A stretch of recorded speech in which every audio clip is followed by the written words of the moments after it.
mata diriku dan dirimu akan dihiburkan.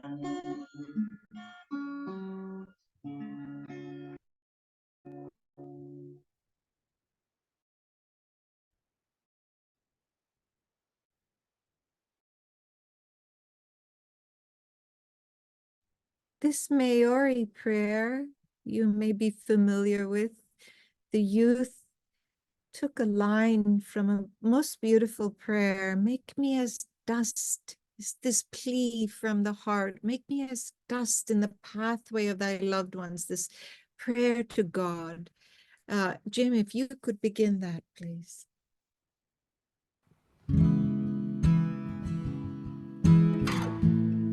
Screen share.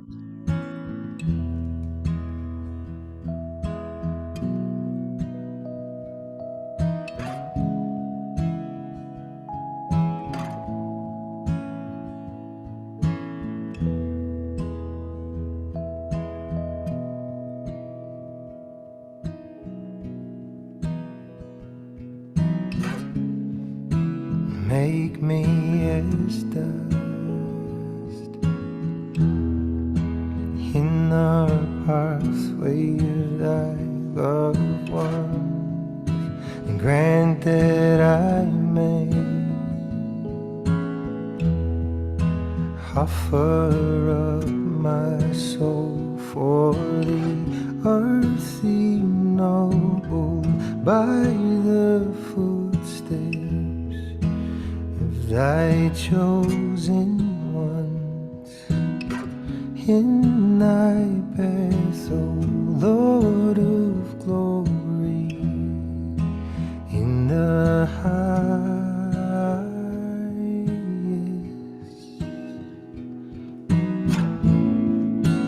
Out of the mountain and over the blue, you carry us when we carry you.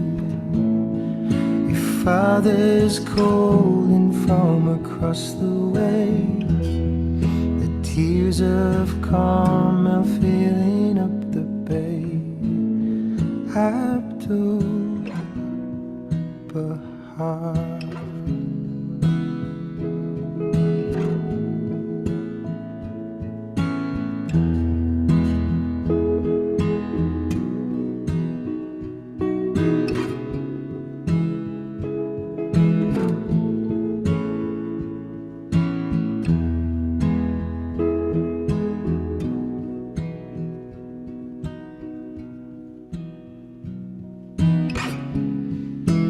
Make me as dust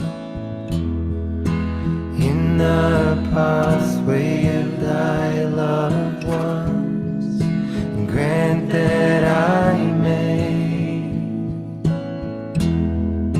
offer up my soul for the earthly noble by the footsteps of thy chosen ones in thy path, O Lord.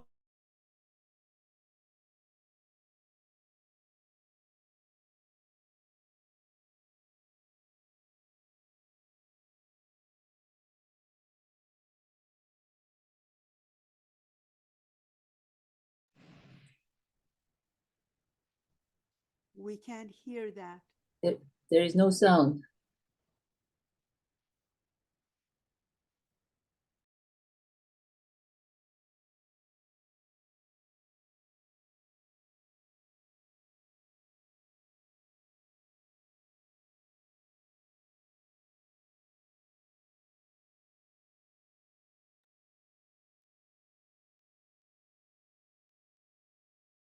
We'll just imagine.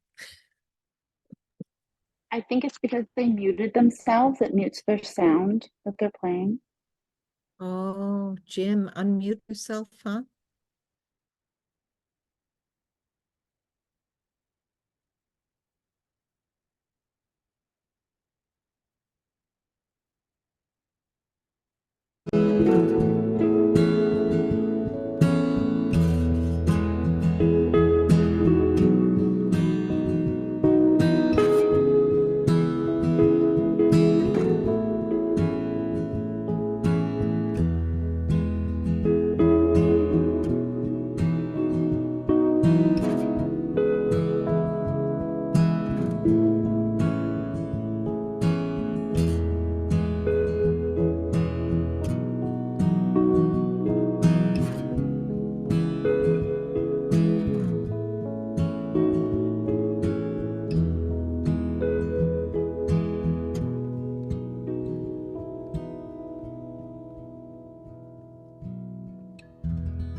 Beautiful. Thank you for the help. Gary often reminds me to breathe before prayers. Let the day go. Gary, will you take us into your next prayer? Yes. So that is something I always do. I just pray. This is how it falls, but I just ask everyone to just inhale and pause. Inhale the love that has us here. Inhale for a little 5 count, then exhale. But our intention is to be pleasing unto God and to serve the cause of Baha'u'llah.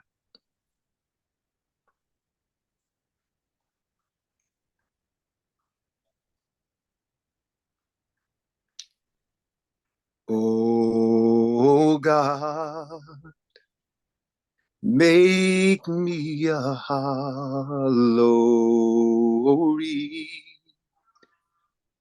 from which the pith of self hath been blown, that I may become a clear channel through which thy love may flow to others. Oh God, make me a hollow reed from which the pith of self hath been blown, that I may become a clear channel through which thy love may flow to others.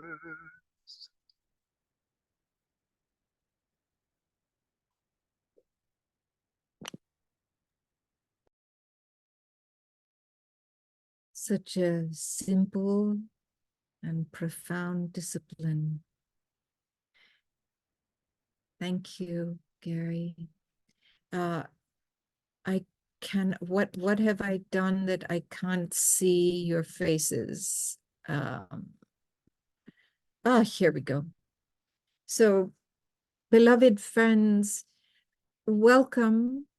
In your chat are 2 different times for a Zoom, because we only have so much time tonight to cover what is actually a 3-day workshop that would give us the spiritual tools of everything that we are going to talk about tonight. So tonight is the arc of what we want to share.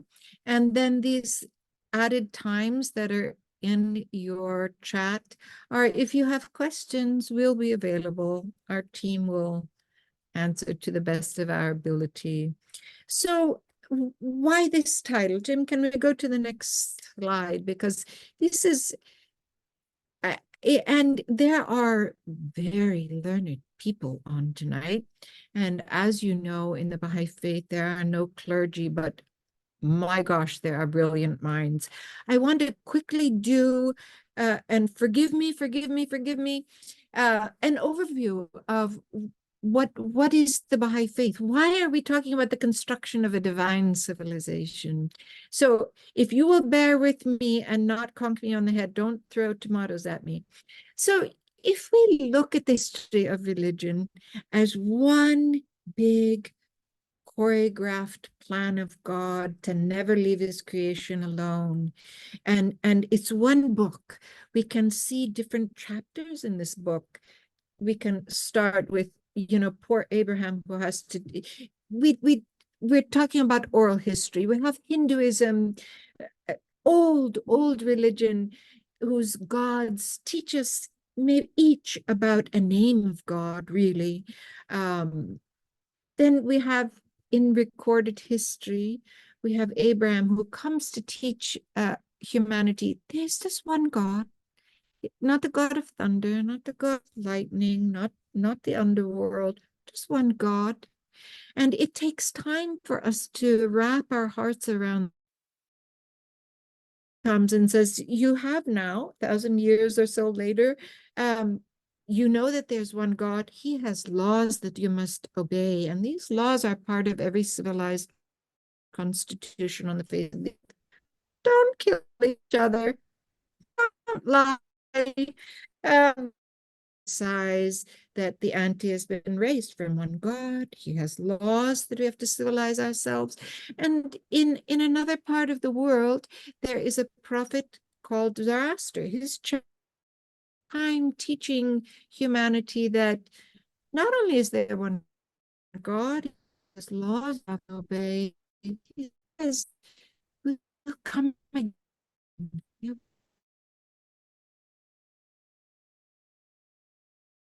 Of Shaitan or Satan is introduced, this lower nature that we have to be aware of. And then, I'm getting this a little, just bear with me. The Buddha comes and the Buddha says, you can actually, this immortal soul, you can cultivate it and commune with this Lord, this God, through right action, through meditation. And so the Buddha is, again, raising the ante. One God, he's got laws that you have to obey. You have an immortal soul. Let's cultivate this on this plane of choice. You have Jesus, and many people do not know. Actually, his followers mapped the skies.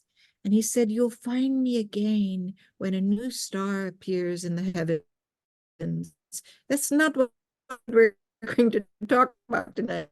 I'm just trying to get to for millenniums. And Jesus comes and he says, the Zoroastrians are the kings that we celebrate at Christmas time. They have found the Son of God, the return of Zoroaster. Actually, they go back to their kingdoms after they've found the Son of God, Jesus. And they said, we have found the return of Zoroaster. He's Jesus, the Christ, and they're killed. Anyways, that's what we do. But here comes Jesus that says, there is one God. He has laws that you have to obey. Yes, you have an immortal soul.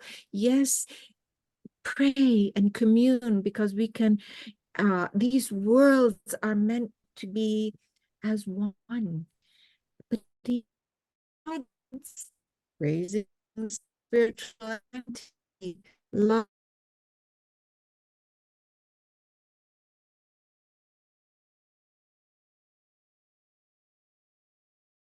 who has to come and teach an uncivilized community that there's one God. He's very clear. He has laws you have to obey. He upholds the standard of the Son of God about love and sacrifice.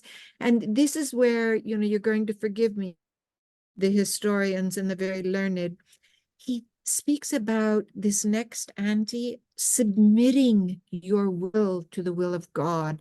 And Muslims bow down times a day in remembrance. And the only way I can understand this as a studier of religion and actually a social scientist is that we are either creating more chaos in the world or less chaos in the world with our obedience to the law of the love of God, the law of love that has been introduced into our spiritual consciousness.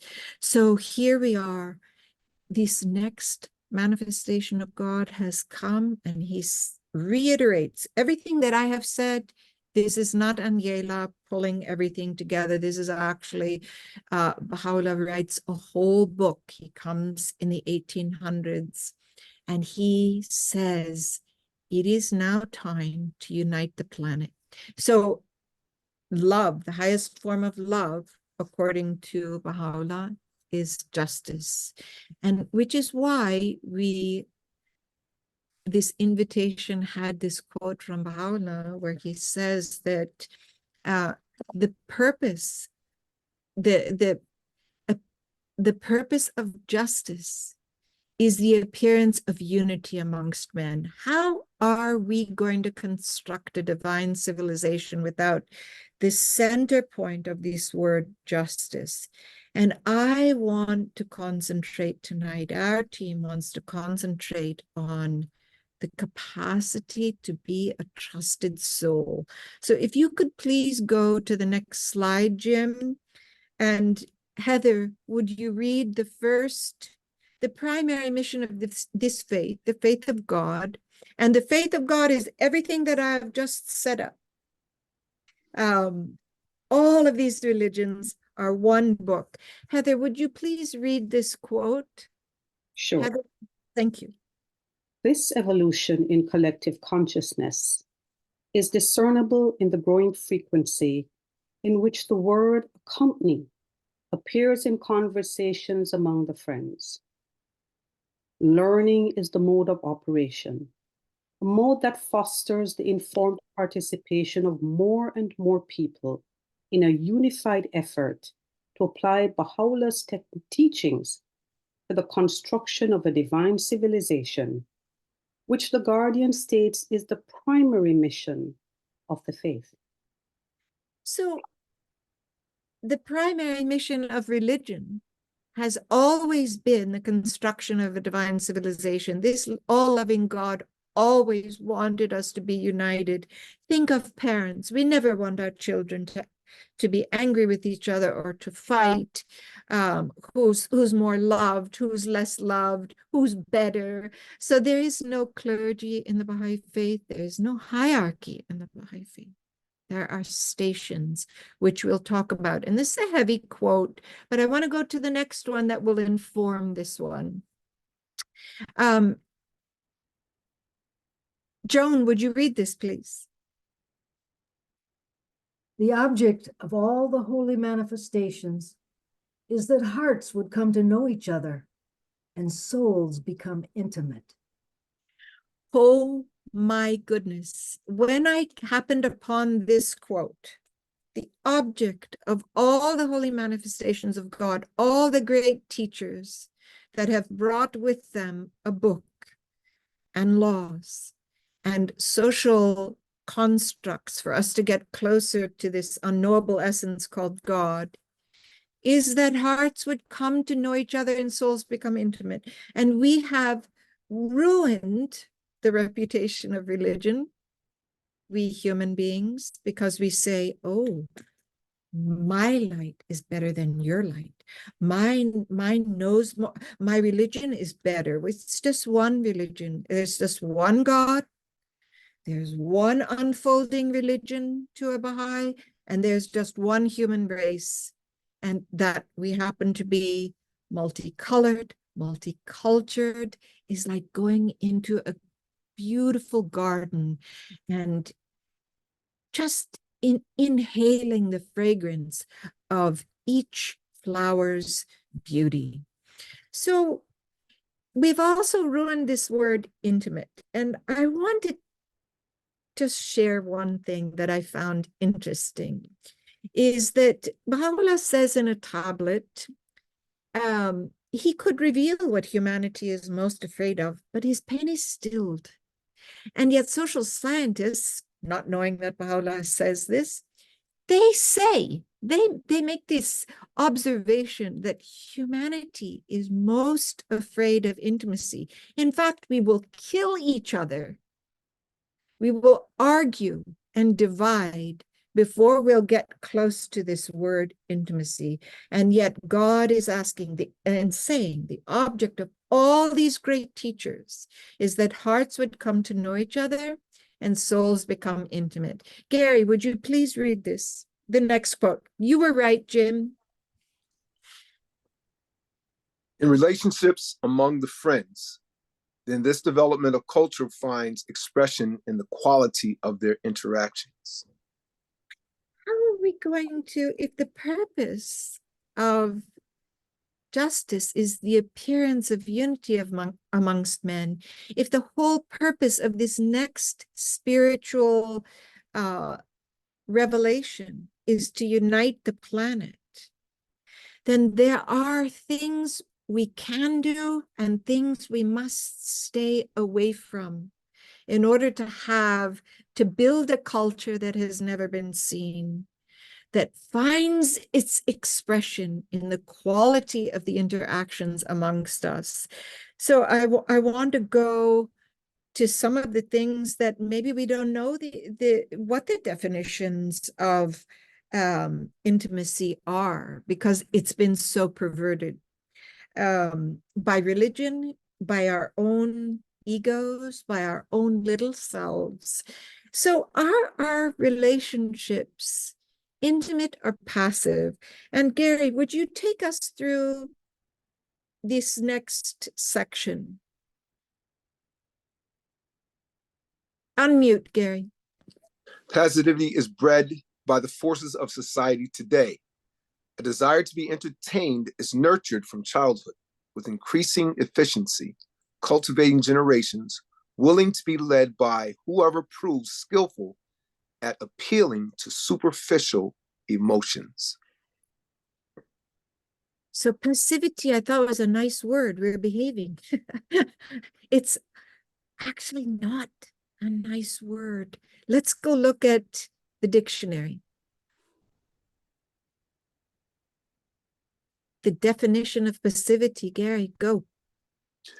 Uncaring attitude, lack of interest. Okay, we're not going to get close to unity or justice with this countenance, this odor, not countenance. Keep going. Aloofness, coldness, disinterest, disregard, dullness, emotionlessness, half-heartedness, heedlessness, indifference, that's one of my tummy words, insensitivity, lethargy, unconcern, unresponsiveness. Part of my stutter. Care. Antonyms are care, concern, feeling, interest, sensitivity, sympathy, and warmth. This is what the Baha'i world is focusing on. How do we view one another as one human family? Without hierarchy, without superiority. Jim, next slide. What then is intimacy? Hoda Hosseini, I see that you're on. Can you read? What is I'll be happy. Thank you.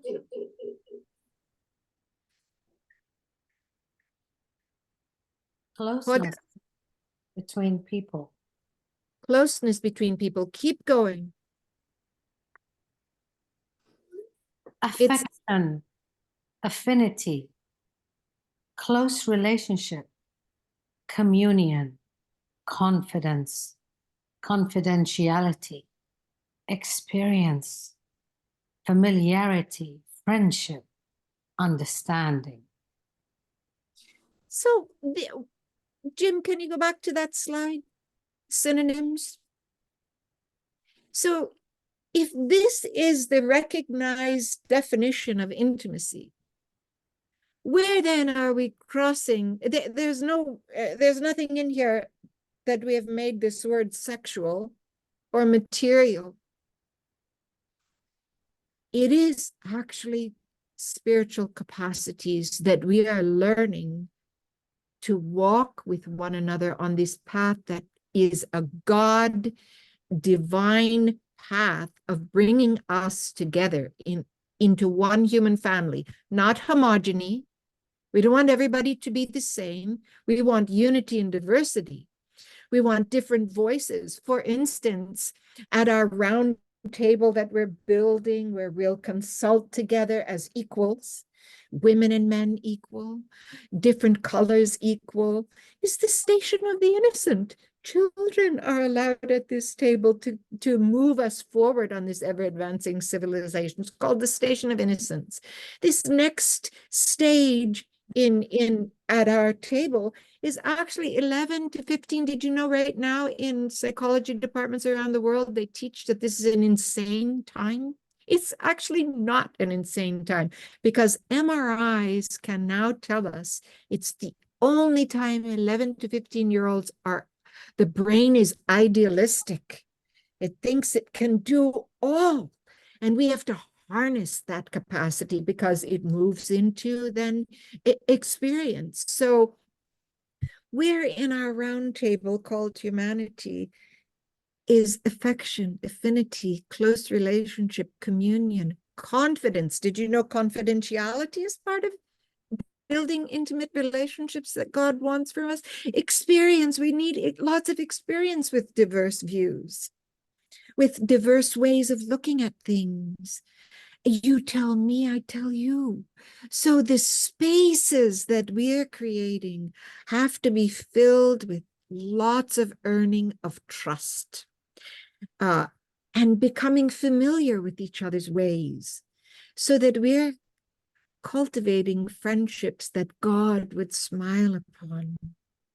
So what are the antonyms? Huda, finish. Antonyms for intimacy are remoteness, disconnection, disagreement. That was shocking to me, disagreement. Did you know that we have to cultivate a language that would never say, I'm shocked by this, I don't agree with you, and divide us?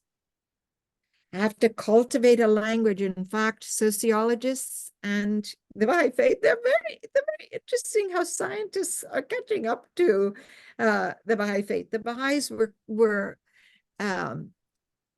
studying a letter about 10 years ago that said humanity's next big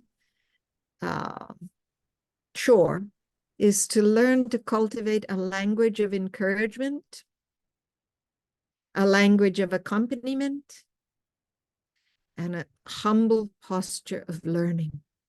And now social scientists, all their trauma work, all their work on gentle parenting, all the work with therapy is around those three things. How do we cultivate a language of encouragement which sees the best in you, gives the best to you from me, and you to me? It's an exchange. It's this an exchange of goodwill. And so remoteness, disconnection, and disagreement, those are thrown out. And we are creating this round table with lots of lenses that we can view reality, and taking care to build trust. So let's go to the next slide, because this is a caution if we don't do this. Can I have a reader, please?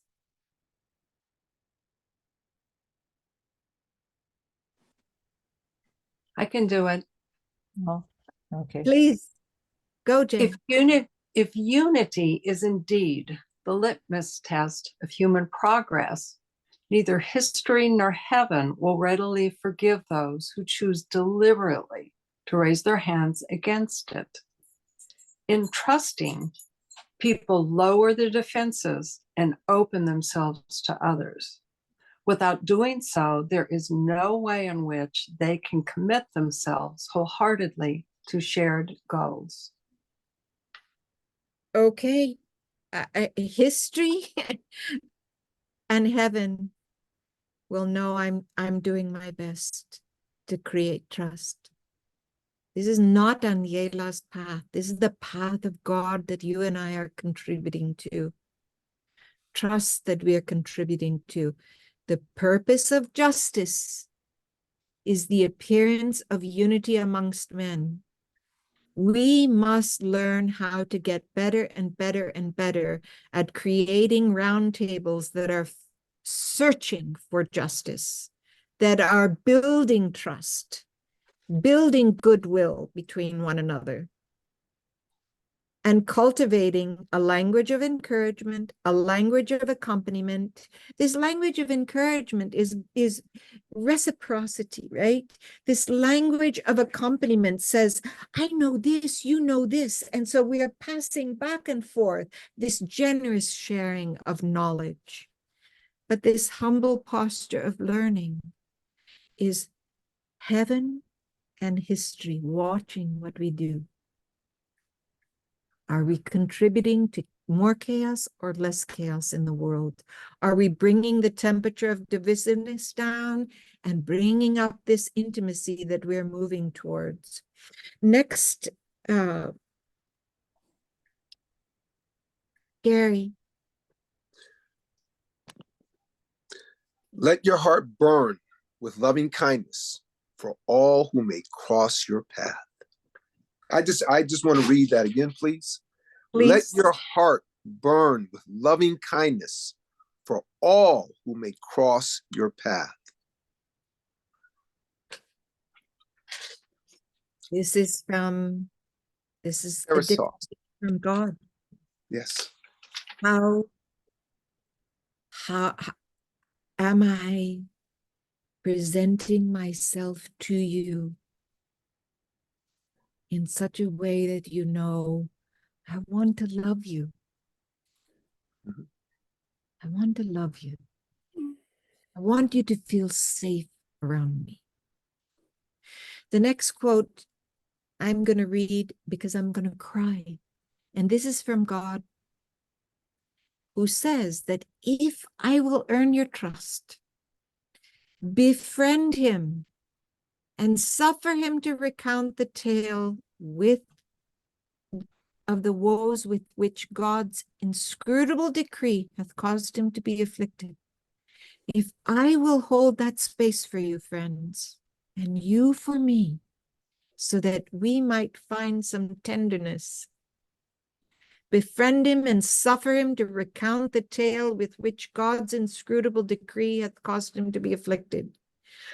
By the righteousness of God, whilst ye consort with him, the concourse on high, the angels of heaven in the highest heaven, whilst ye consort with him, the concourse on high will be looking upon you, will be interceding for you, and will be extolling your names and glorifying your actions.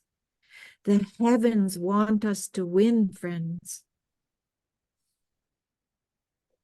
They are there, circling round, wanting us to win each other's trust, each other's affection, each other's confidentiality, each other's confidence,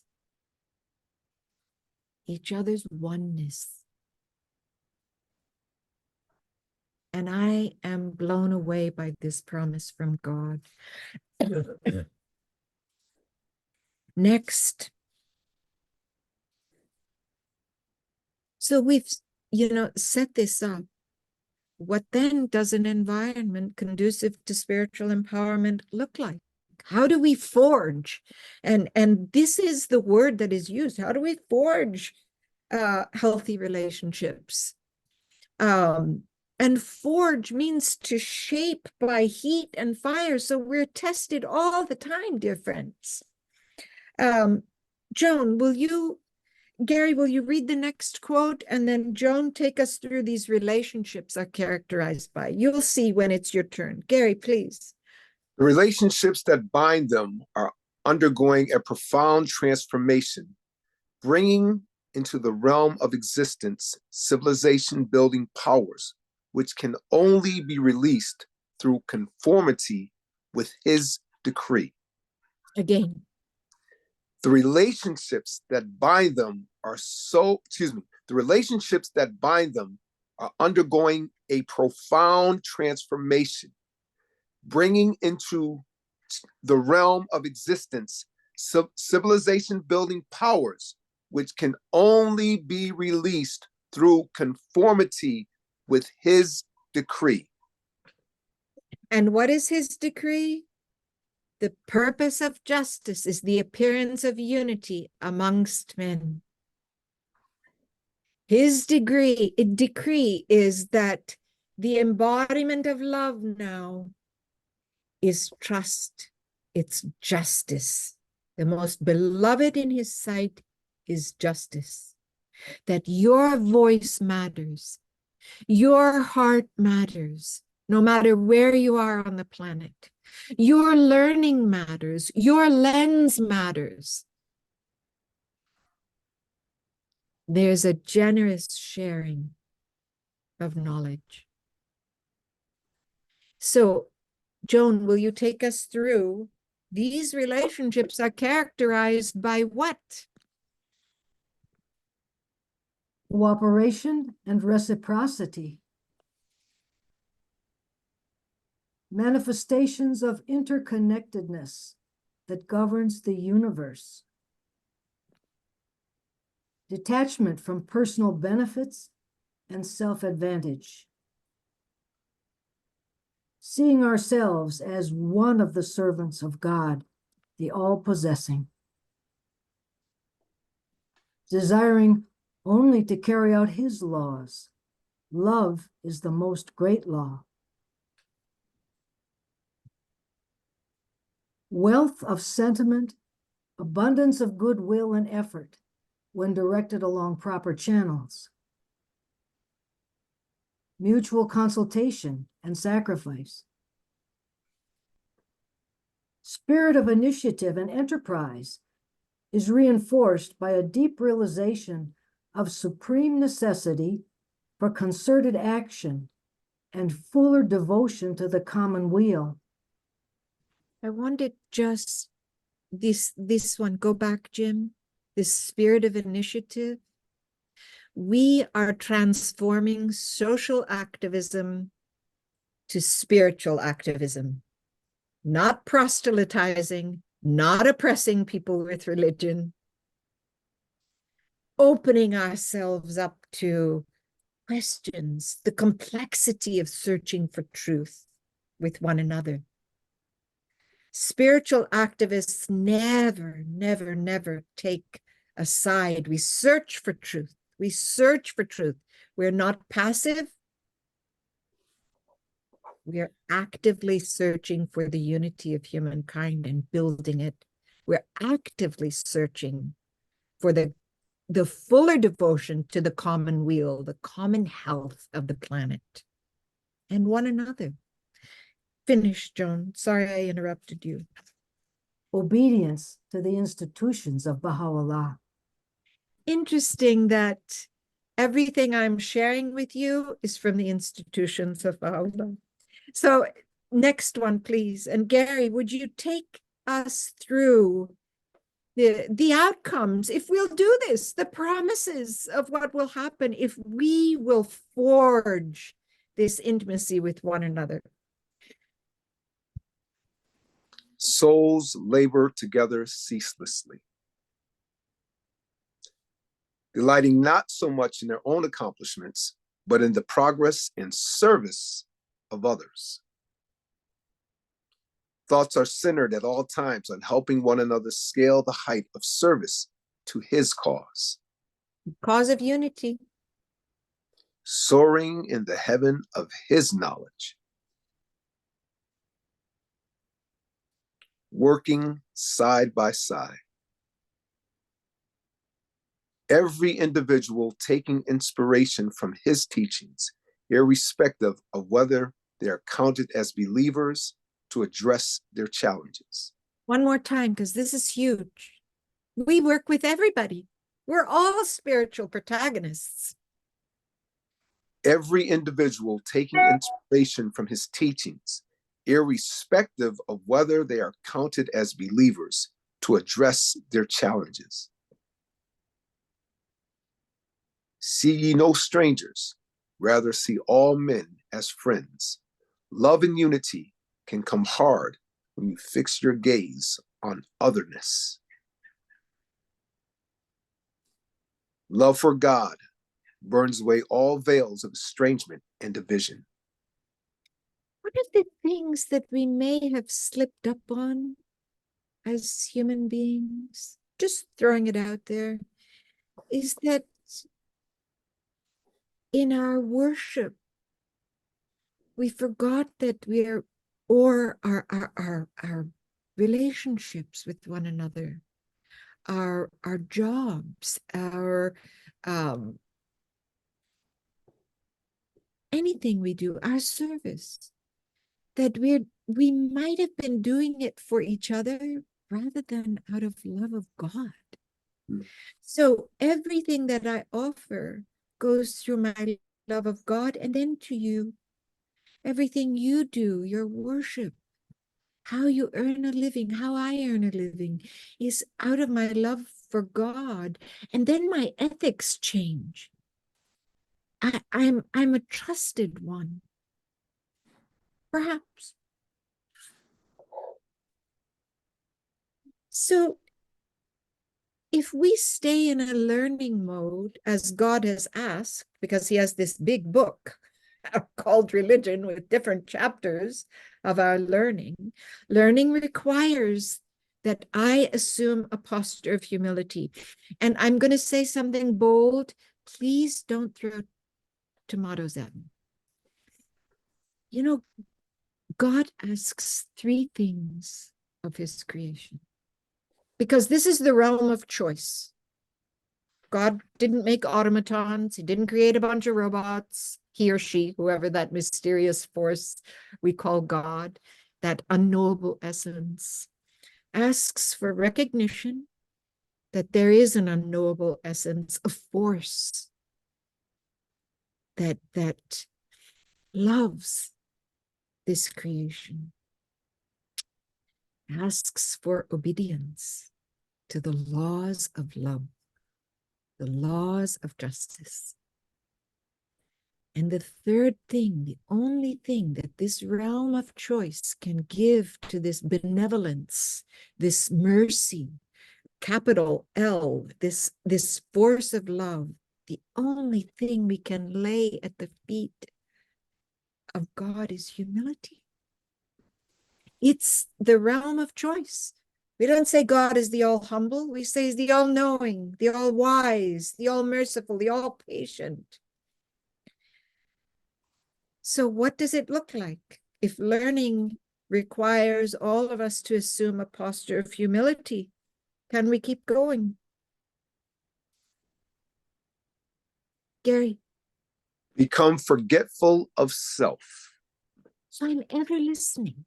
I'm cultivating this capacity to listen deeply to you. Placing complete trust in God. Placing complete trust in God. Being reliant on his all-sustaining power and confident of his unfailing assistance. Knowing that he and he alone can change a gnat into an eagle, the drop into a boundless sea. You know, I have a practice as a homeopath, and I was asked at one point, what are your hopes for your patients? And oh, sure, we want chronic ear infections, chronic migraines. We want your immune system to work quickly with the right homeopathic remedy. But I'm looking for two things. I'm looking for my patients to feel they are the trusted ones in a room, their ethics are high, and that they are the hope in whatever room, whatever arena they're moving in. And that's how the immune system, for me, works. I know we have a home run when they're practicing those things. So what are the effects of transformation of society with all that we've gone over? And Jim, I'm going to run through these very quickly. Can you go to the next slide? All that we've just talked about, we have to remember that we remain acutely aware of the inadequacies of the current culture. We are not going to get much information about how to be a trusted one in a divisive culture. We go to God, the force of love for this. We have to do this without feeling the least degree of superiority. I know more than you.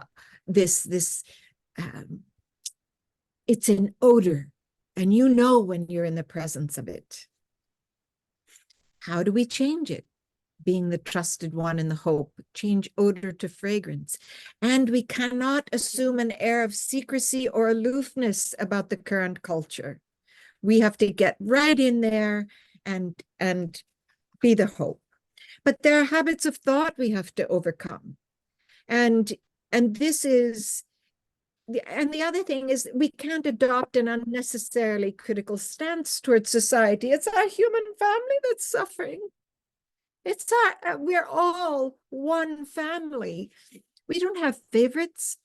So these habits of thought that we must gradually overcome in order to get closer to trust, get closer to love, get closer to safe spaces. Jim, next slide, please. And a reader, Bob, would you read? Bob LeBlanc. There are tendencies as well that need to be gradually overcome. Many of these tendencies are reinforced by approaches prevalent in society at large, which not altogether unreasonably enter into Baha'i activity. So Baha'i means light. So if we just change the word, follower of light, these approaches, many of these tendencies are reinforced by approaches prevalent in society at large, which not altogether unreasonably enter into the light workers, the peacemakers, whether you're Baha'i or not. And these are the things that we need to be very, very acutely aware of and reflect on our own lives. How are we overcoming these choices? It's very interesting. These are choices that we make. Habits we have to overcome. Jim, we're going to move very quickly because I don't want everybody to fall asleep. Stay with me. Go, Gary. Admiration of power. What's that? No, we're going to get rid of that. That doesn't belong in a trusted space. Admiration of status. So what is that? I tell you my degrees. We've absolutely stayed away from telling you our degrees because they don't matter. This admiration of status, one's perception of social, professional, or either perceived achievements that's related to self, that does not matter. Love of luxuries. So this has kept billions of people in poverty and think that that is their identity in life, is to make money, to have the latest, the greatest. They don't know that they're a soul created noble, and we need them around our table. Habits we're overcoming. That's the point. Keep going. Attachment to frivolous pursuits. Yeah, not having any real serious purpose towards this unifying humankind. I mean, there's a time for frivolousness and silliness and parties and fun. There's also serious business of cultivating a soul. And that is my identity. This is partially blocked. I can just see glorification. I can't see the other part of it. Glorification of violence. And that is what solves our problems.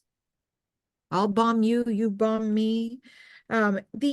So here in this description of why this is in here, this glorification of violence that we have to get away from, these habits we have to overcome, is to describe or represent as admirable, especially unjustifiably or undeservedly, behavior involving physical or emotional force intended to hurt, damage, kill someone, or hurt something.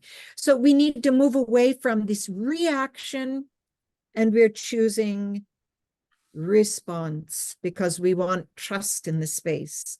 We want whole peoples trusting each other to solve problems. There's a quote in the Baha'i faith, which I find very interesting, that says, once mothers say, "You cannot have my children for war.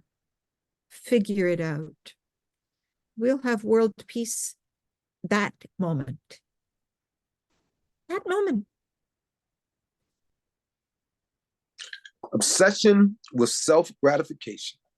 Oh, the inability to distinguish between needs or wants. And we have a lot of wants.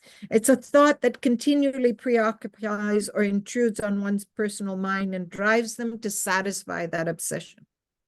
This is not about self anymore. We've had many years to talk about self. We are now learning how to work in communities, work collectively, and as a grassroots, because this is a grassroots faith, interrupt institutions that say anything different than what we are proposing, which is that the purpose of justice is the appearance of unity amongst men.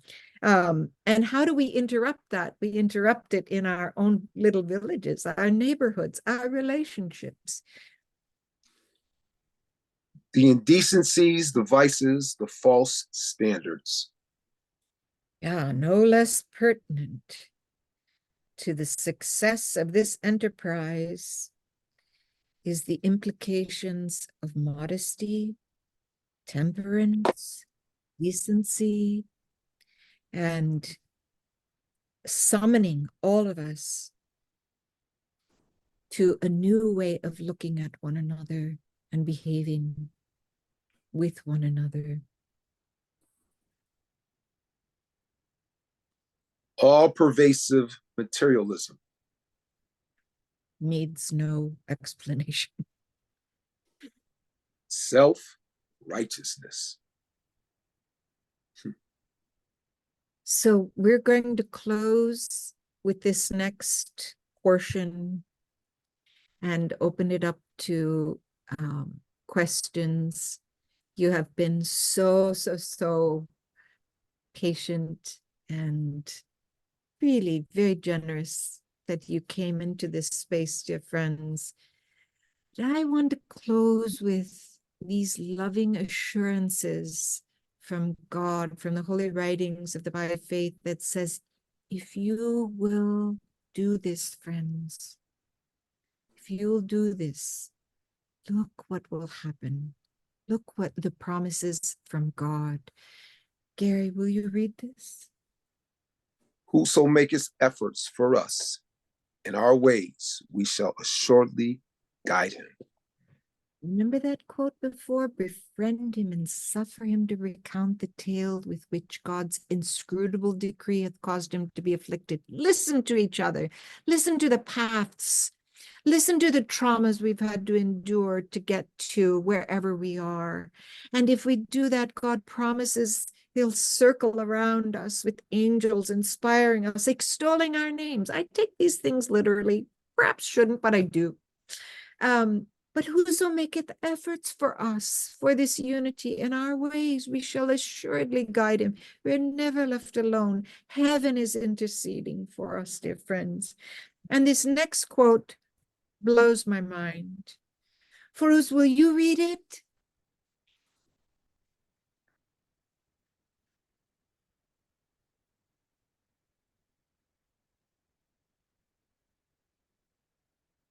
We can't hear you for some reason, sweetheart. And you're unmuted. Okay, we'll get somebody else to read. I know a volunteer. Okay, good. Roya Bauman, please read this. Okay, Gary. Thank you, Gary. Lo, this is the day of grace. Come ye that I may make you kings of the realm of my kingdom. If ye obey me, you will see that which we have promised you. And I will make you the friends of my soul in the realm of my greatness and the companions of my beauty in the heaven of my might forever.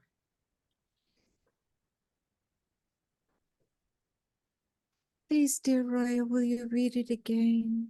This difference, this is God inviting us into the holy sanctuary of trust. Lo, this is the day of grace. Come ye that I may make you kings of the realm of my kingdom. If ye obey me, you will see that which we have promised you. And I will make you the friends of my soul in the realm of my greatness, and the companions of my beauty in the heaven of my might forever.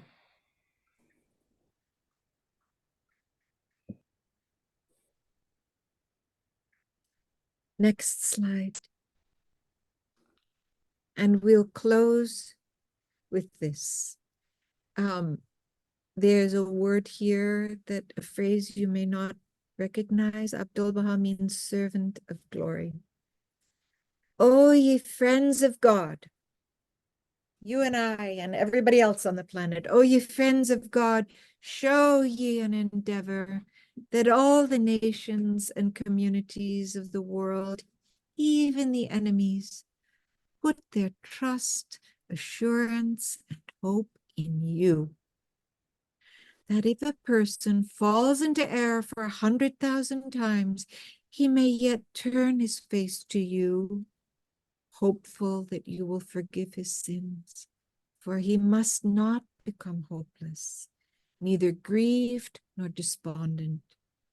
This is the conduct and the manner of the people of Baha, of light. This is the conduct and the manner of the people of light. This is the foundation of the most high pathway.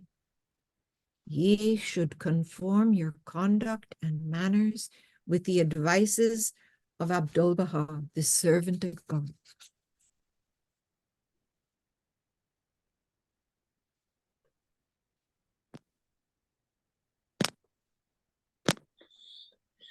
And we want to just pause here and hear from you.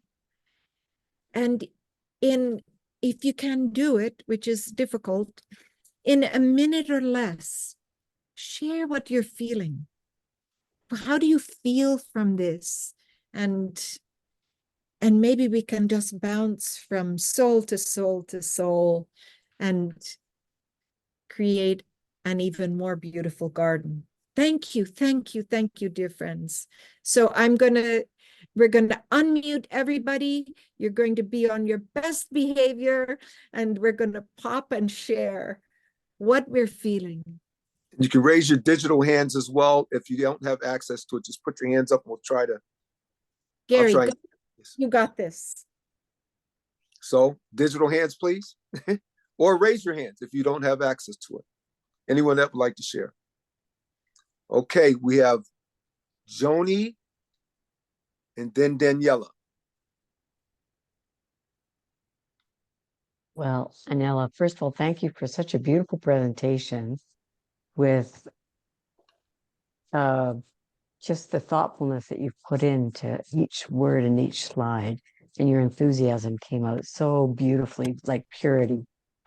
Well, how I'm feeling right now is hopeful and loving and enthusiastic to hope, and just seeing that we could have a planet embraced in this capacity. Thank you. Yeah, thank you, Aniela, for creating this space of hope. Like Johnny said, hope. At the end of the day, after we are submerged by all the information and the news and, all the stress, it's good to remember. Thanks. I saw Leslie Albert.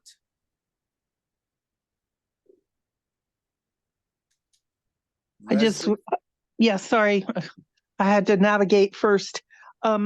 I'm feeling very inspired and reminded about how important it is to be humble as we go forward with this holy work. Thank you. I saw Hoda Husseini, I believe. Or maybe my mind's eye saw her. Oh, there we go. Yeah, I'm feeling absolutely hopeful, energized, uplifted, illumined. The sky seems bluer and brighter. Possibilities are there. And the words of God that you, and the holy words of God that you started with, the love story of God, set the stage for the just the love pouring in. Thank you. And I'm also just going to go by the smiles and the nods that I'm going to call a couple people. Luis and Bob. It is a love story. You're right. It is a love story from God. Sorry to interrupt. Please, please, please. Okay, I'm feeling the love. Well, I think yes, I think so often we forget, and you've in all the beautiful passages that you've chosen, it was just glorious. Just one after the other just took us to that step, one by one. I just feel, sometimes we feel our little light goes a little dim, but we have to remember that we accompany each other, and all those little lights coming together on this planet makes a big light. And we cannot forget that. Thank you so much. Oh, thank you. Remember what she said, dear friends. Mm-hmm. And I see Sylvia and Gary up top.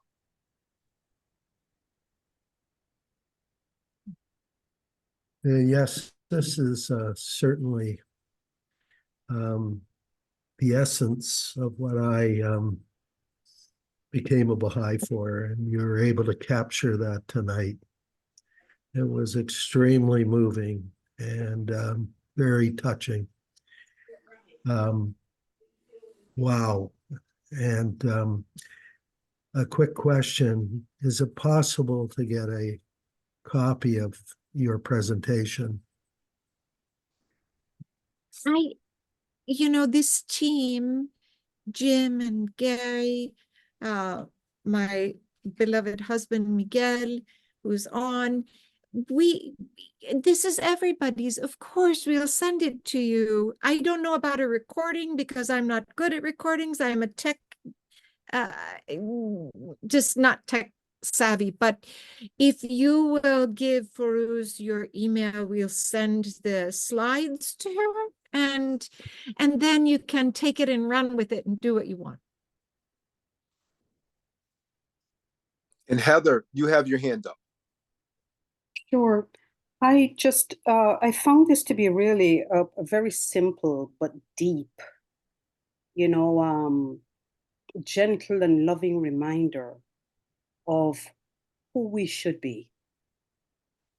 Especially as Baha'is, it's something that I would like to think that we already know, but what a loving and gentle reminder. It was simply beautiful. Thank you. And I would like to expound on that for a second too, because we complicate things a lot with all of these things. Just sometimes we'll expound on, just go through a history of something. But my thing is, every time, with every prayer, these meetings, every Baha'i encounter, what is your walk away? What are you charged to do? We are filled. We are promised that we'll be assisted on high.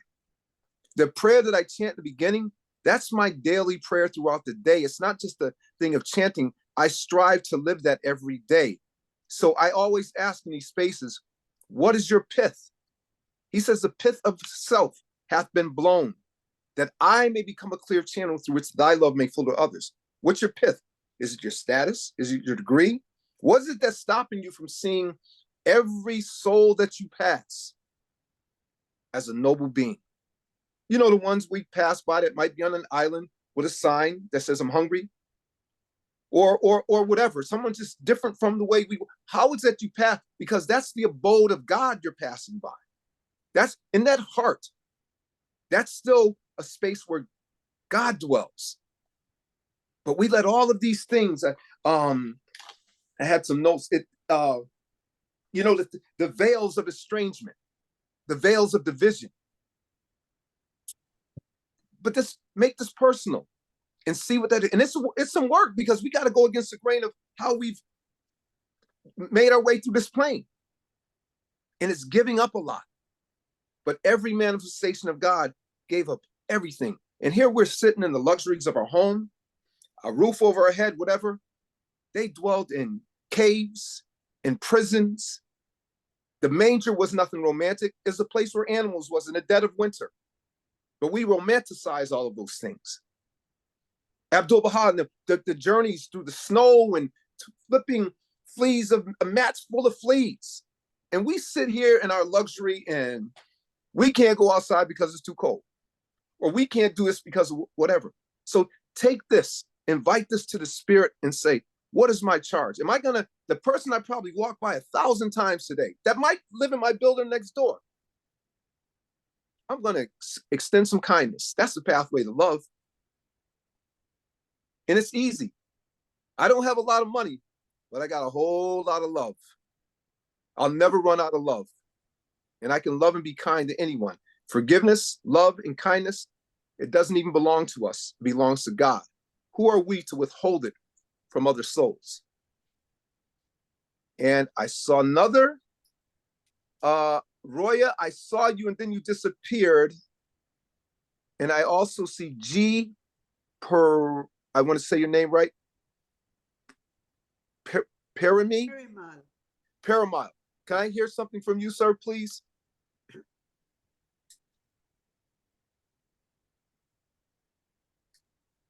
He's muted. Mr. Perimal joins us from Australia. Please unmute yourself. Welcome, sir. Welcome. Good morning, good evening. I don't know what time it is there, but we'd just like to hear something from you, please. What are you feeling? Very good, very inspiring, very focused. All from the writings. It brought us back to remind us all the important things we must be able to do. Profess the love for God. Thank you so much. I really love this presentation. Thank you so much. Because there is a line in here. One of the habits we have to overcome is secrecy and aloofness. And for all of our friends that are on tonight, that are, what is this Baha'i faith? What is this all about? Because it's a new word, it's an odd word. This is what the Baha'is are plying away at around the world.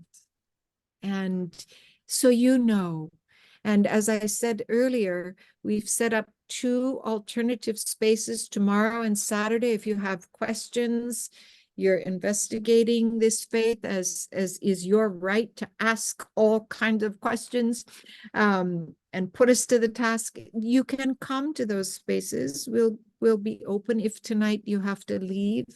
But, just so you know, the Baha'is are on the same page, learning together what it means to be trusted, to be hopeful, to be the ones that search for solutions, complex solutions with everything that is facing us in a way that befits the human mind and the human heart. Roya June. Yes. So thank you so much, Aniela, and I really admire your ability to create such beautiful slides. I would wish I had an iota of that ability. And if someone else did it for you, please tell me who they are so I can. Jim Benvey created the slides for me. God bless Great you. job. Yes. And he did it for Gary and Jim. I don't know where I'd be without Jim Benvey, who believes in me, who's, brilliant, and yet he does this. He's an artist. Well, they're wonderful, beautiful slides. And I just wanted to say thank you also because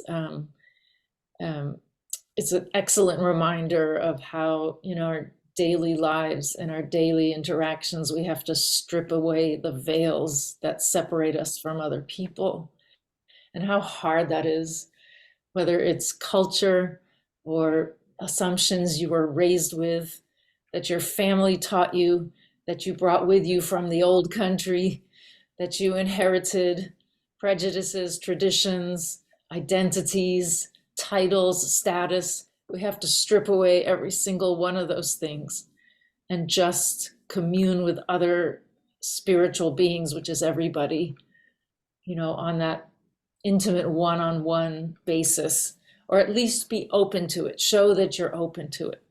So I just wanted to thank you for all of those reminders. It was beautifully done. Raya, you reminded me of something many, many, many years ago.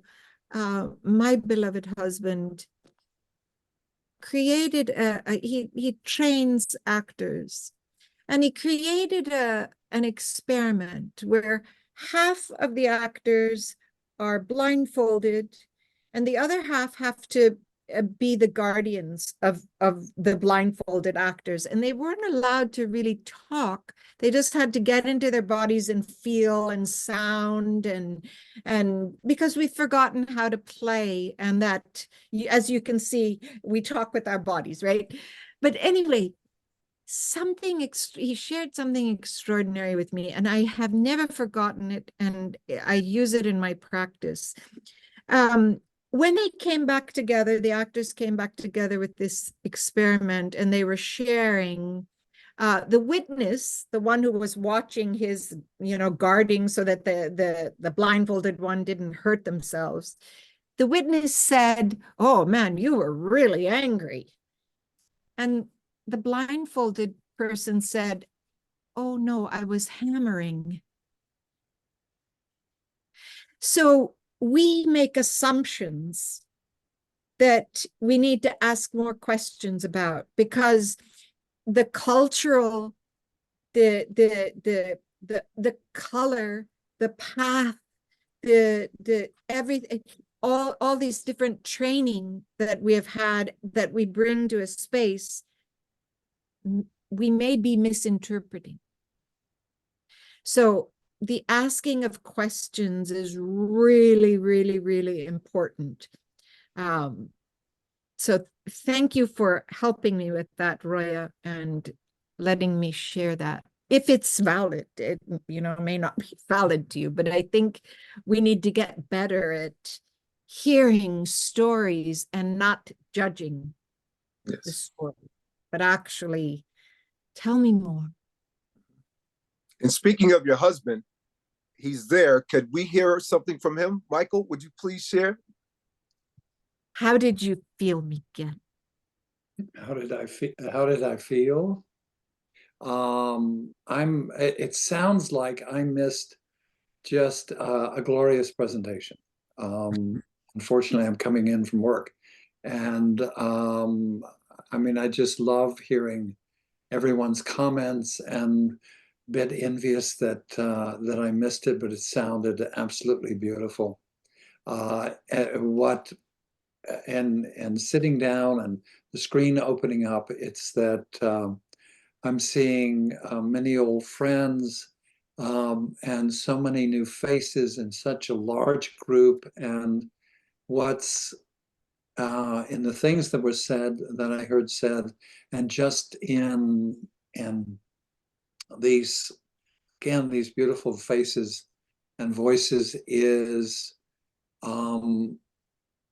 full presence. I hear, because we all want something. We all want this kind of communion, this communion of like-minded people who want to make a difference in their own personal lives, but also want to make a difference in the world, and are looking for that conversation, that dialogue, to say, how can we possibly do that? What is it what is it that I'm doing now, and what is it that other people are doing, and how can we adapt and share and our own personal spiritual experiences. And this is really exciting. I mean, it's just, I'm going through 3 pages of people who are on this meeting, and it's just really exciting and really beautiful. And thank you for letting me share my thoughts. No, well, I want to thank you personally for sharing your wife with all of these hearts. And I know it's because you didn't miss anything because you live in the fold of it every day. And I feel it from you. And I love you, my brother. And I thank you.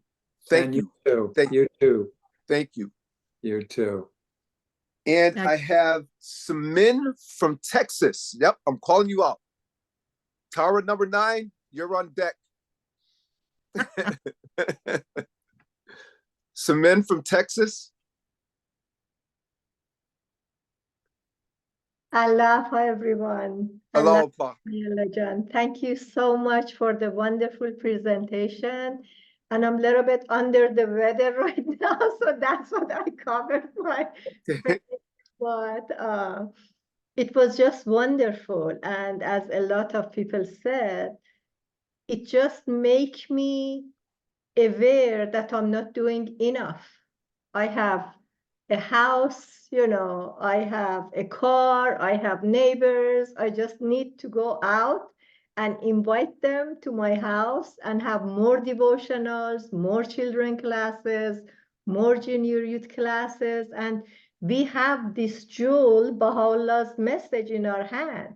So we have to just share it with the world so we don't have all these calamities in the world and in our city, in our country. I mean, all over the world is full of calamities, and I feel like I'm not doing enough. But tonight was very uplifting, and I hope I can go out more and teach more and make more friends. And remember that we bring order to chaos. Yes. How we do that is the inspiring words of God, working, and Gary chants this prayer, make me a hollow reed.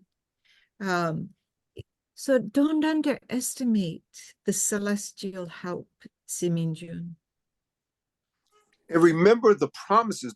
These are absolute blessed assurance. These aren't maybe, I might send a host of angels to cat. I might do this. These are absolutes. And as you have faith, so shall your powers and blessings be. And then there's this other prayer that I'm going to go right to number 9. Where's my prayer book? But where he says, armed with the power of thy name, all the world's afflictions can in no wise alarm me. I hate misquoting it, so I'm going to read it just as it says at the end of prayer. Just a reminder, another armament. And these prayers are armaments for us to go to the world. He says, I swear by thy might, O my God, thy servant's shame is to be shut out as by a veil from thee. Remember, we talked about veils. And his glory is to know thee. Armed with the power of thy name, nothing can ever hurt me. Yeah. And with thy love in my heart, all the world's afflictions can in no wise alarm me. I love that. Yeah. Yes. And I'm now going to go to Tara 9, if you are still there. And I believe it's Gibby. Am I saying it right? You're going to be on deck. I'm going by the smiles. I'm seeing the smiles. You're receiving something, so I'm asking you. And Jane, don't go too far because I see you right there. You'll be after Jibby. I'm watching faces. Tara, are you available? Okay. Tarane? Okay. We'll go to Gibby, and if GB, help me pronounce it right. Okay, Gibby, thank you. Gibby, we'll go, Okay. and then we'll come back to, okay? Okay, so what I'm feeling that I'm gaining confidence and optimism that life is unfolding exactly as it should, and that I am exactly where I need to be.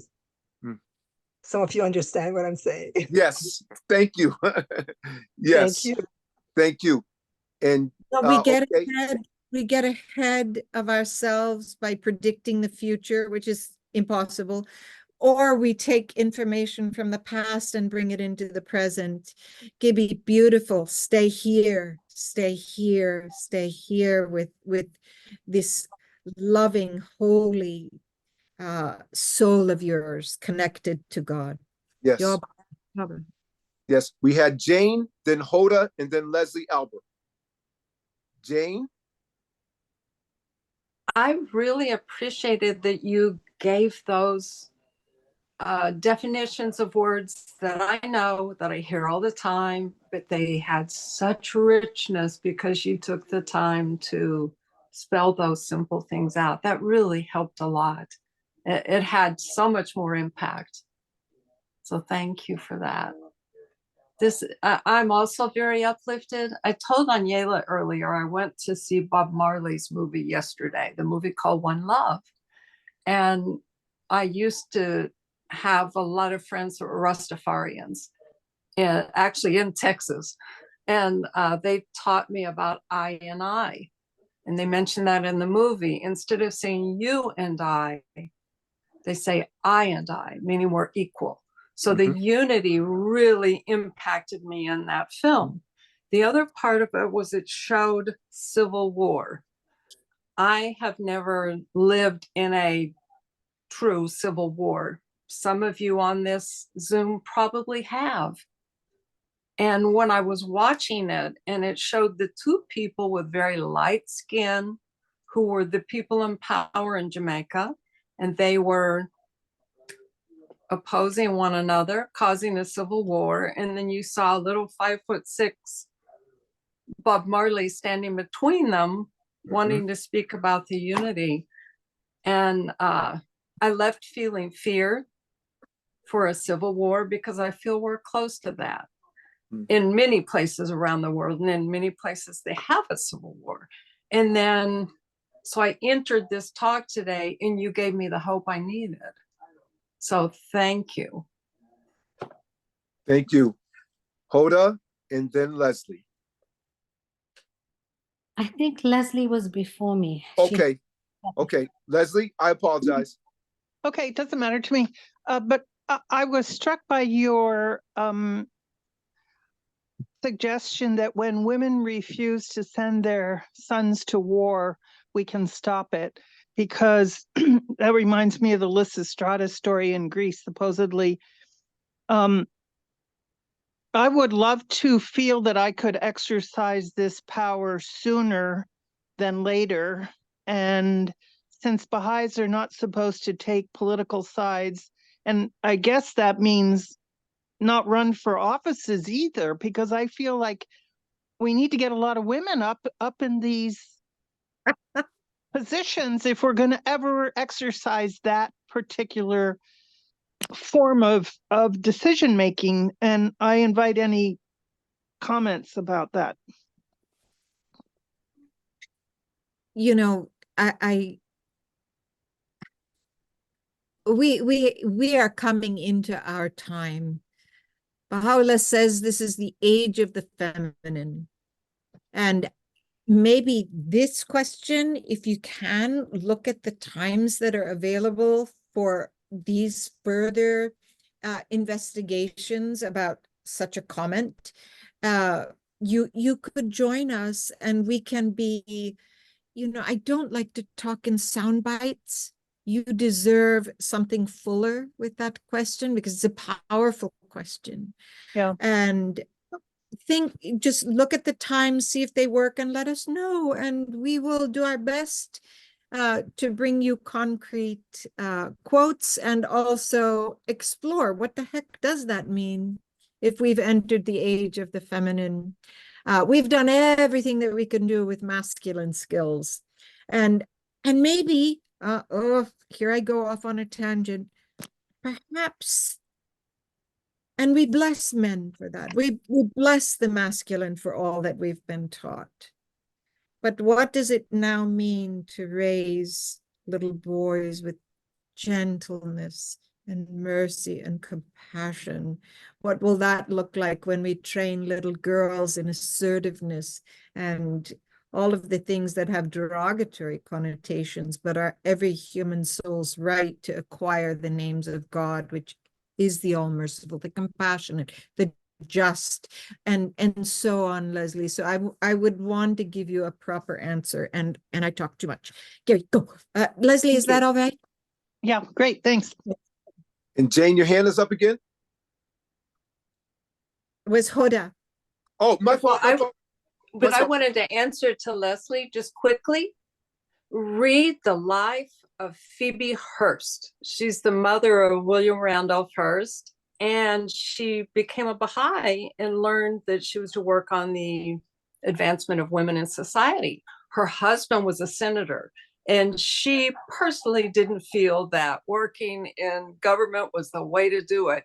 So she found ways to integrate other things. And she started something called Parent Teacher Association in the United States, because she knew that if women went to schools, that they would be able to influence the school system. So I love that there are other ways that women can have influence.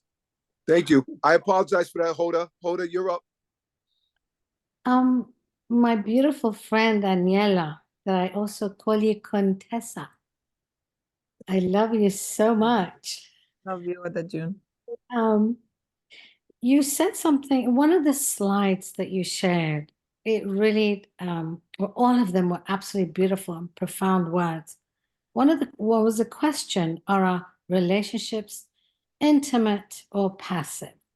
And then you went about and you just gave beautiful meanings, synonyms and antonyms for both intimacy and passivity, which were very, very helpful to me. And then you said, in order to have this intimacy, we need trust.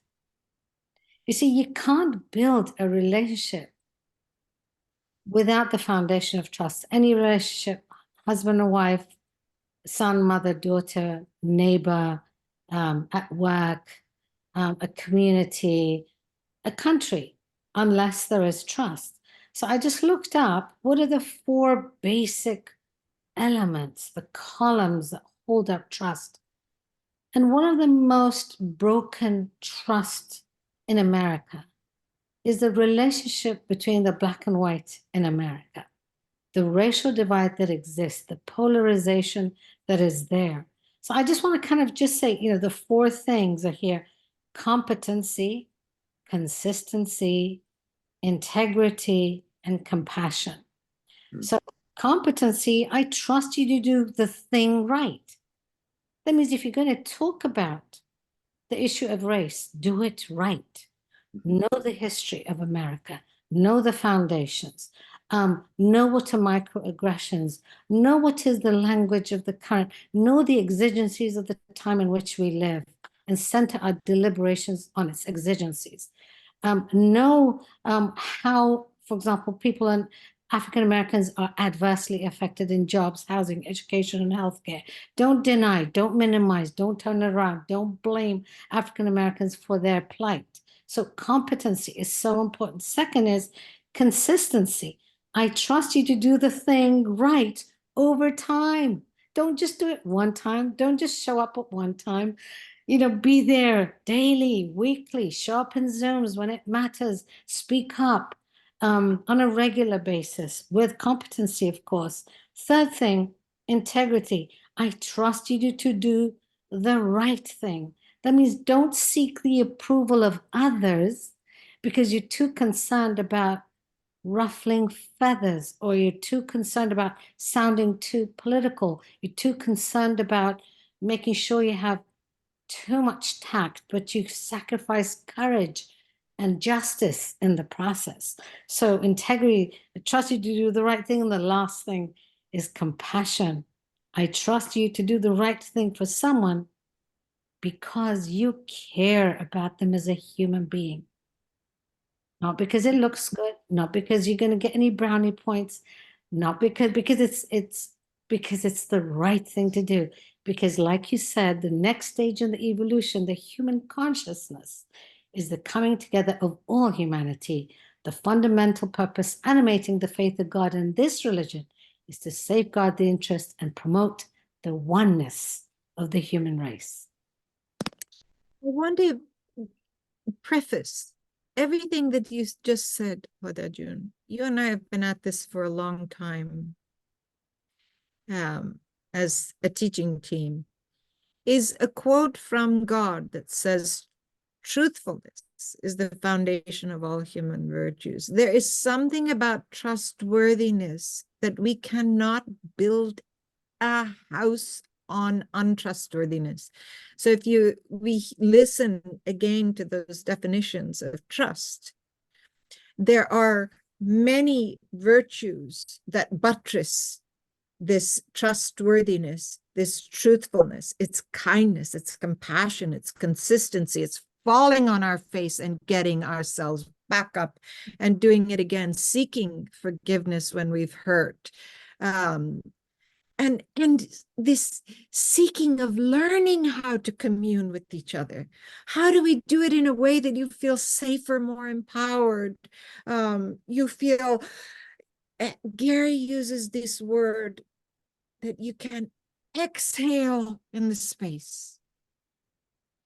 And by God, before I die, I'm going to learn how to do this.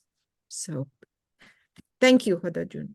Thank you, Hoda. And I saw some children, and I'm going to mess up this name. It's Gunna Sagari Chrisman. I saw some children. I don't know if they're back, but if you do, I'm going to call on you. And I would like to hear from Jim, the master. Okay, wait, she's lit up. Here we go. And there they are. Please share if there's something. We have youth amongst us. So if there's anything you'd like to say, I just want to acknowledge you and say hello to you.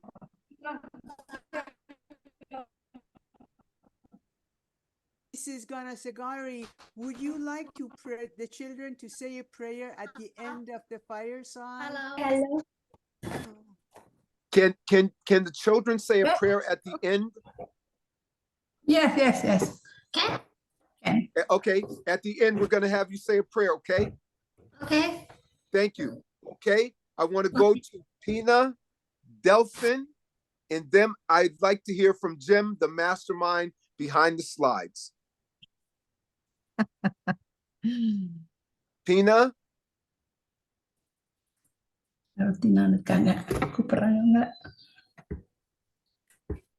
Is she there?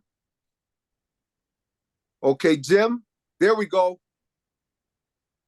There we go. There's Jim. There's beloved Jim. There he is. Yeah, thank you very much, Gary. Yes, we had a few hiccups there, but I think it went off really well and lots of good questions. I think everyone learned a little bit, and this is something I quite enjoy doing, is creating the slides.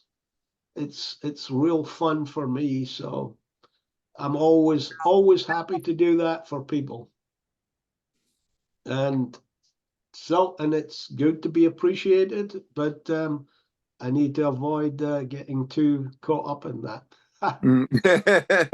Love you, Jim. Well, I wanted to acknowledge you and appreciate you. Thank you for your selfless actions in service to the cause. Everyone has something. We all have different capacities and sharing. It's all, and I'm looking at the space from all over the world, various experiences, but look at the power of the love of the cause of Baha'u'llah. Look what's in this space, the intention, the love. This can go beyond, way beyond every other soul that we touch. It's the same, but this is the beauty of the faith that I love so much. My face is hurting from smiling because I'm just the joy, the people here in this space with the same intention. And it's getting close to 9 o'clock. So yes, I'm going to, I know Samin is a little under the weather, but if she would say it, if she would chant I'd love to hear the children prayer and anyone else that would like to close with prayer. Could we hear from Furuz and then close? Yes, yes, Test 1, yes. 2, 3, test 1, 2, 3.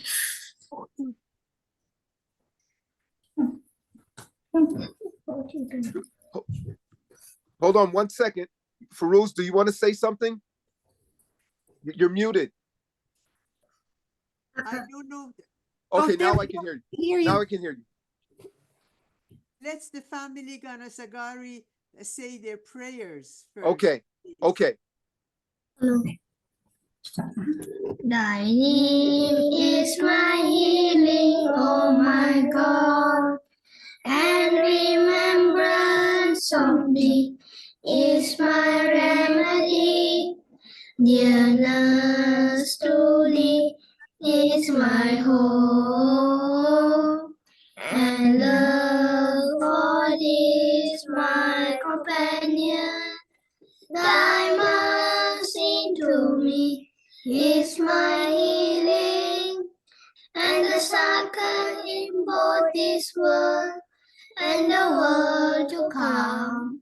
Thou art lovely, and the all bountiful, the all knowing, the all wise. We ask Mr. Liu Chi, and then if Tara John, you're feeling like it, just a prayer. Thank you. Thank you. Tell us where you joined us from. Mrs. Ganasagari, tell us where you joined us from. Where? You joined from where? You joined from where? Malaysia? In Seremban. Seremban. Saya Seremban. Negeri Sembilan. Yes, that's Malaysia. Malaysia. Wow. Thank you. Thank you. Thank you. Thank you. Thank you. Thank you. Thank you. I'm wondering if Mr. Liu Chi and Juliet. And Juliet. Bye-bye. Juliet, Liu Chi. Going. Bye-bye. Bye-bye. Thank Hello, you. Pa. Aloha, Pa. Okay, we shall say a prayer again. For us, Yes, Simba. yes, please. Okay, let's pray. Let's pray. Please.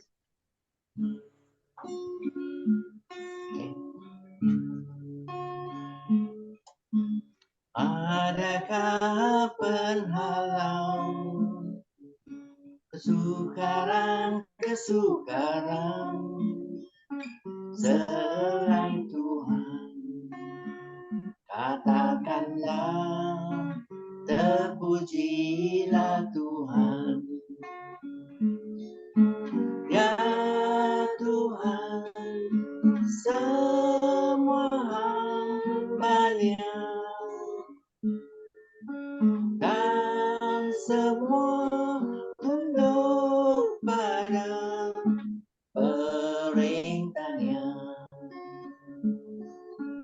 Adakah penghalang kesukaran selain Tuhan? Katakanlah, terpujilah Tuhan.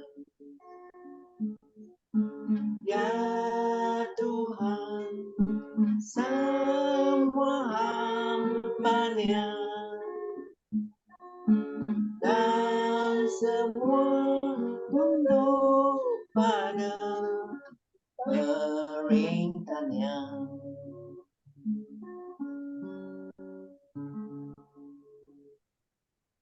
Thank you so much, Mr. Liu Chi. Juliet, thank you. I'm wondering if Tara can say a prayer and Pina John afterwards. Aniela, listen to Tara. Aniela, Tara has had a situation that really, an accident, but Tara is one of the best, has the most gorgeous voice. I'm honored. Thank you. Please.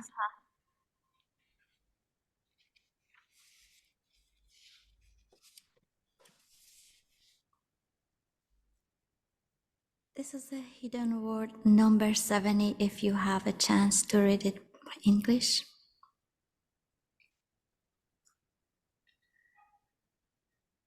به نام گوینده توانا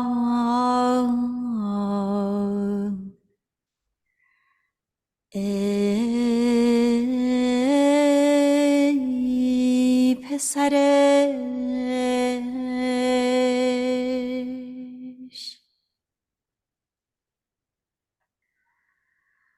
خوش ساحتی است ساحت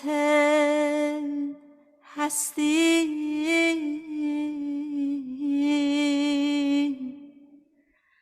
اگر اندر آیی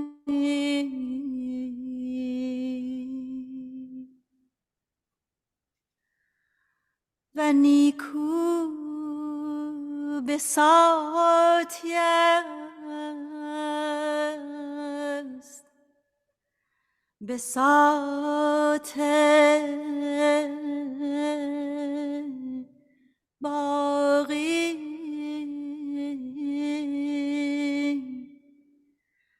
اگر از ملک فانی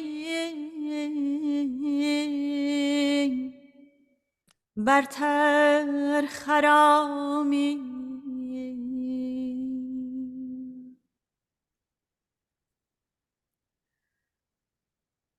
و ملیح است نشاط مستی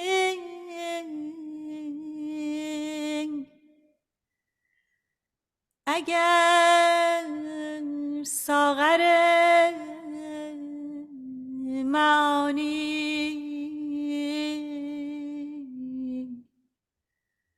از ید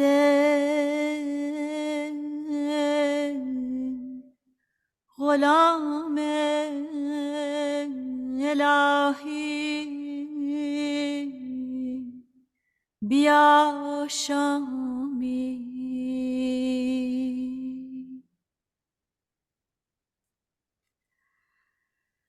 اگر به این مراتب فائز شوی از نیستی و فنا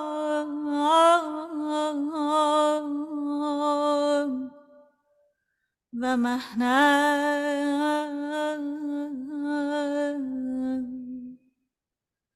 و خطا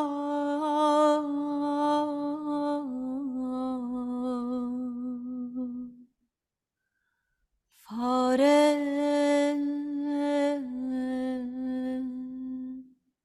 گردی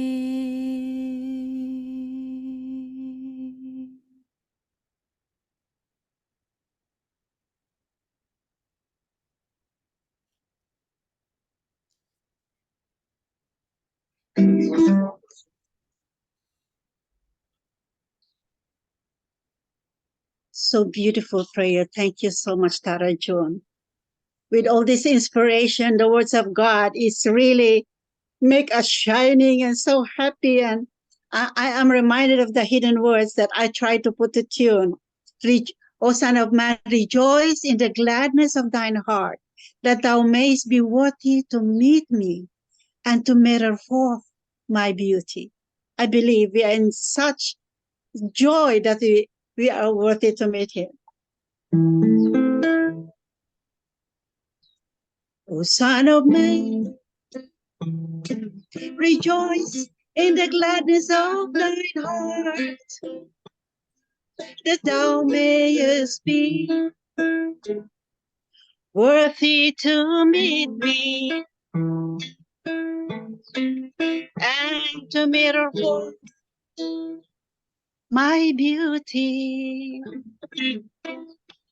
O Son of Man, rejoice in the gladness of thine heart, that thou mayest be worthy to meet me, and to mirror forth my beauty. God,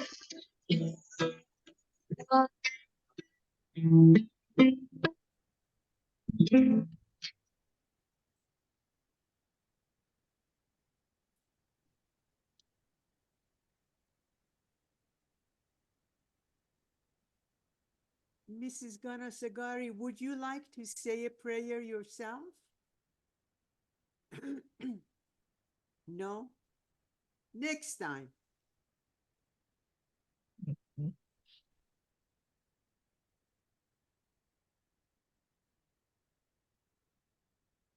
Friends,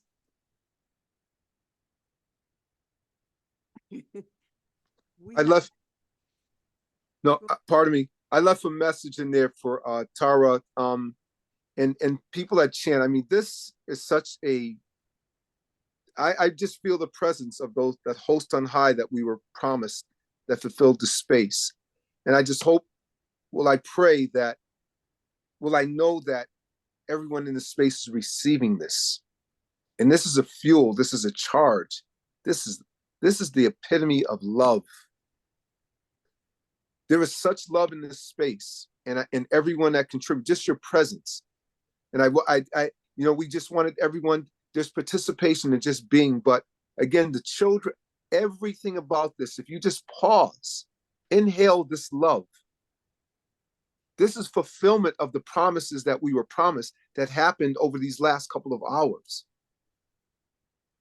And we are charged to share this with others. Ya Baha'u'llah Apa, Ya Baha'u'llah Apa, Ya Baha'u'llah Apa. Just inhale this space. This is the promises. This is a glimpse of heaven on earth. Just imagine this world being able to access this space, this exchange, this sharing.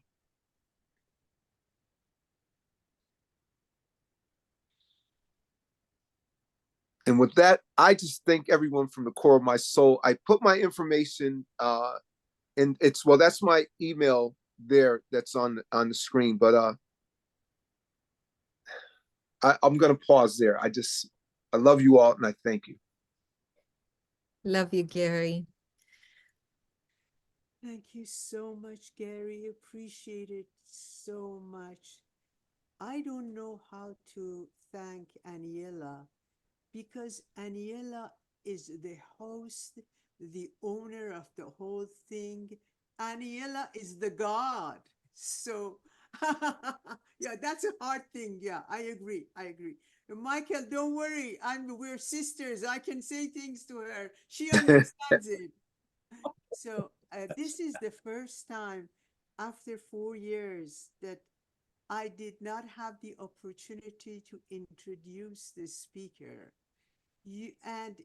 So Aniela didn't want me to introduce her to you, but I can tell you that when I saw her giving a fireside, not this weekend, but last weekend, in a matter of seconds, I went crazy emailing different people in England.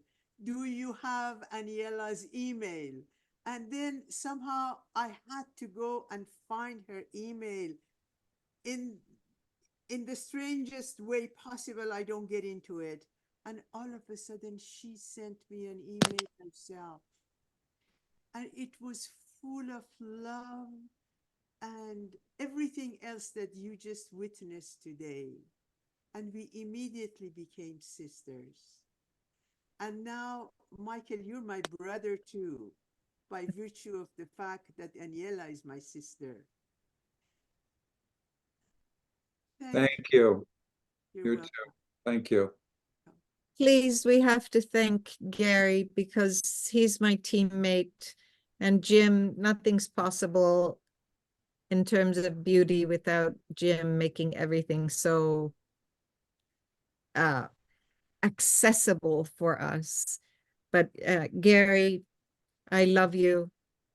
You are my brother, my teacher, and Furuz, thank you for trusting this band of crazy people.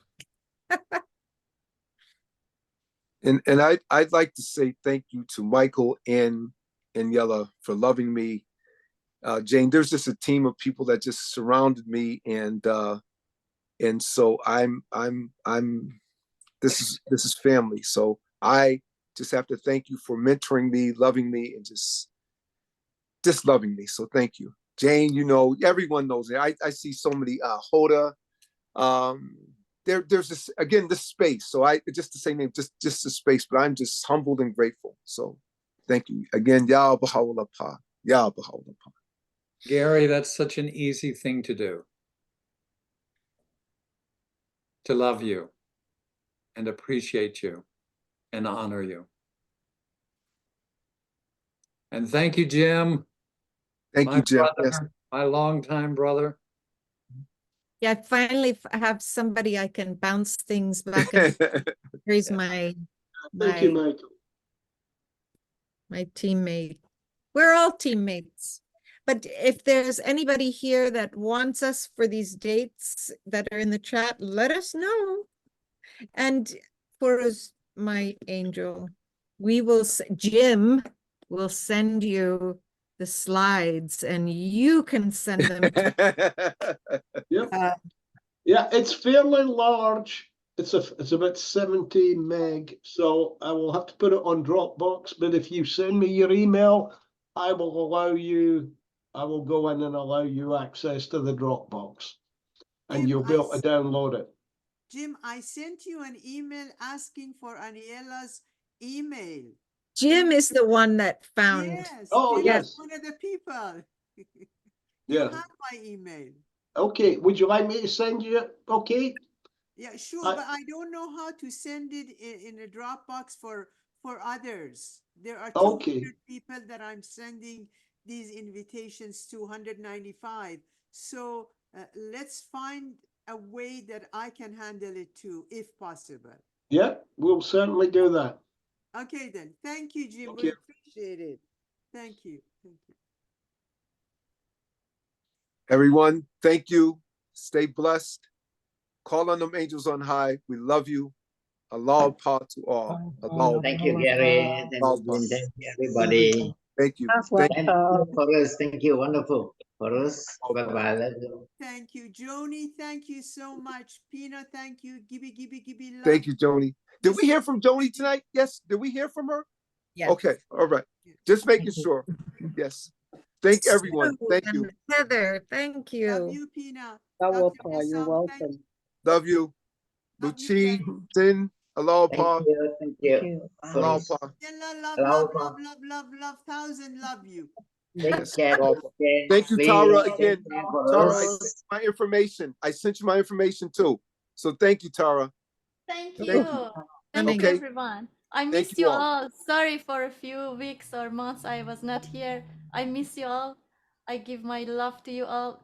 I'm back again. You're here. Thank you. Thank you. Allah Pa. Allah Pa. Allah. Okay. Sweet Good night, dreams. everyone. I